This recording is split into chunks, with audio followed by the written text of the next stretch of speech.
சித்ரா சிவா திருச்சிற்றம்பலம். சிவா உண்மை விளக்கத்தில் முதல் பாடல் இருக்கு இல்லையா, குரு முதல்வரை வேண்டுதல். அதில் ஃபஸ்ட்டு வரி பொய் காட்டி பொய்யகற்றி போதானந்த பொருளாம். பொய் காட்டி அதுக்கு மட்டும் விளக்கம் கொடுங்க. நன்றி சிவா. திருச்சிற்றம்பலம் சிவா.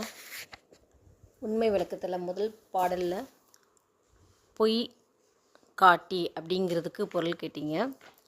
பொய் அப்படின்னா நம்ம பேச்சு வழக்கில் சொல்லுவோம் பார்த்தீங்களா, நீ பொய் சொல்கிற அப்படின்னு சொல்கிறோம்னா அந்த பொய் கிடையாது.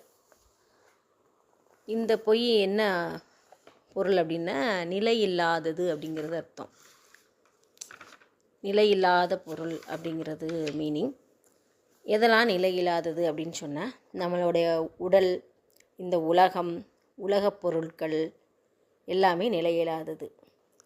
இது நிலையில்லாதது நமக்கு எப்போ தெரியும் அப்படின்னா, நமக்கு பக்குவம் வரணும். இந்த ஆன்மாவுக்கு பக்குவம் வந்துருச்சுன்னா, சாமி இந்த பொருள்கள் எல்லாம் நிலையில்லாதது, இந்த பொருள்கள் மூலயமா வரக்கூடிய இன்ப துன்பம் எல்லாம் நிலையில்லாதது அப்படிங்கிறது நமக்கு புரிய வைப்பார். அதுதான் பொய் காட்டி அப்படிங்கிறதுக்கு அர்த்தம். நிலையில்லாது அப்படின்னா நிலையில்லாதுன்னு நம்ம எடுத்துக்கூடாது, அதாவது அழியக்கூடியதுன்னு எடுத்துக்கலாம். அழியக்கூடியதுன்னு எப்படி புரிஞ்சுக்கணும் அப்படின்னா, ஒடுங்கிடும். ஒடுங்குதல் அப்படின்னா இப்போது என்ன அர்த்தம் சொல்லலாம்னா, ஒரு மழை பெய்யுது, மழை பெய்கிறப்போ மண்ணிலேருந்து ஒரு செடி வருது. இந்த செடியை நம்ம கண்ணுக்கு தெரியுது. கண்ணுக்கு தெரியக்கூடிய பொருள்கள் எல்லாமே நிலையற்ற பொருள்களும் எடுத்துக்கலாம். செடி வருதுன்னா அது ஒடுங்குது பார்த்திங்களா, அது அழிஞ்சு என்னாகும், உள்ள அந்த சூட்சுமமாக அந்த விதையில் இருக்கும். அந்த செடி அழிஞ்சிச்சுன்னு சொல்லுவோம், ஆனால் அது விதையில் சூட்சுமமாக இருக்குது பார்த்திங்களா, அதனால் எதுவுமே அழிவு கிடையாது. சித்தாந்தத்தை பொறுத்தவரை எல்லா பொருட்களுமே உள் பொருள்கள் தான், இல் பொருளுமே எதுவுமே கிடையாது. எல்லாமே சூட்சுமமாக காரணமாக இருக்கும். அதை காரியப்படுத்துறது, அவ்வளோதான். காரியப்படுத்துதுன்னா நம்ம கண்ணுக்கு தெரியுதுன்னு அர்த்தம். இப்போ இதுதான் பொய்ப்பொருள் அப்படிங்கிறது நமக்கு தெரிஞ்சிச்சு.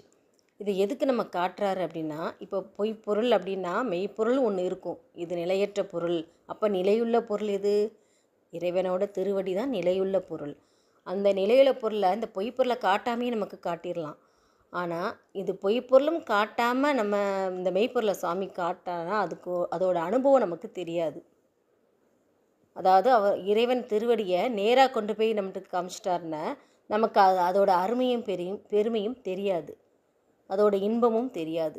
அந்த இது பொய்ன்னு நமக்கு உணர வச்சாதான், நம்ம அனுபவப்படுத்தி உணர வச்சாதான் இந்த மெய்ப்பொருளோட அனுபவம் நமக்கு புரியும். அதனால தான் இந்த பொய்யை காட்டுறாரு சுவாமி.